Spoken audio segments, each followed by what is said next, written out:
ഞാൻ 10th കഴിഞ്ഞ് നേരെ പോളിടെക്നിക്കായിരുന്നു പോയിരുന്നത്. ഞാനൊരു സെക്കൻഡ് ഇയർ എത്തിയപ്പോൾ ഡ്രോപ്പ് ഔട്ട് ചെയ്ത് ഒരു ഓൺലൈനായ രീതിയിൽ കുറച്ച് കാലം വർക്ക് ചെയ്ത് പിന്നെ ഒരു ഗ്രാഫിക് ഡിസൈനർ പ്രൊഫഷണൽ ആവാൻ വേണ്ടി പോയതായിരുന്നു. അവിടെ വെച്ചാണ്ടാണ് ഞാൻ ഈ ഫ്ലട്ടർ ഡെവലപ്മെൻറ്റിൻ്റെ ഓപ്പർച്യൂണിറ്റീസിനെ കുറിച്ച് അറിഞ്ഞ് കരിയർ സ്വിച്ച് ആയിട്ട് വന്നു. എൻ്റെ പേര് സഫ്വാൻ. ഞാൻ വരുന്ന മലപ്പുറത്തു നിന്നാണ്. ഞാൻ ഗ്രാഫിക് ഡിസൈനറായിട്ട് വർക്ക് ചെയ്തുകൊണ്ടിരിക്കുമ്പോഴാണ് ഈ ഫ്ലട്ടർ ഡെവലപ്മെൻറ്റിനെ കുറിച്ച് അറിയുന്നതും അതിൻ്റെ ഓപ്പർച്യൂണിറ്റീസ് മനസ്സിലാക്കുന്നതും. ഞാനിപ്പോൾ അവിടെ എത്തിയിട്ട് കുറച്ച് കാലമായി.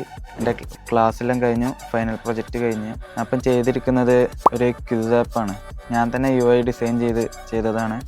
ഇത് ആക്ച്വലി നമ്മളെ ക്വിസിൽ കൂടെ നോളജ് വളർത്തിയെടുക്കാൻ ഒരു കോമ്പറ്റീഷൻ കൊണ്ടുവരാനുള്ളതാണ്.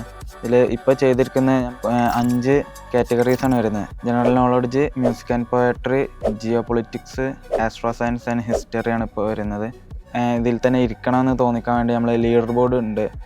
ഏറ്റവും കൂടുതൽ പോയിൻറ്റ്സ് ആരാ നേടിയത് എന്ന് വരുന്നത്. അതേപോലെ ലെവൽസ് എല്ലാം ആഡ് ചെയ്തിട്ടുണ്ട്.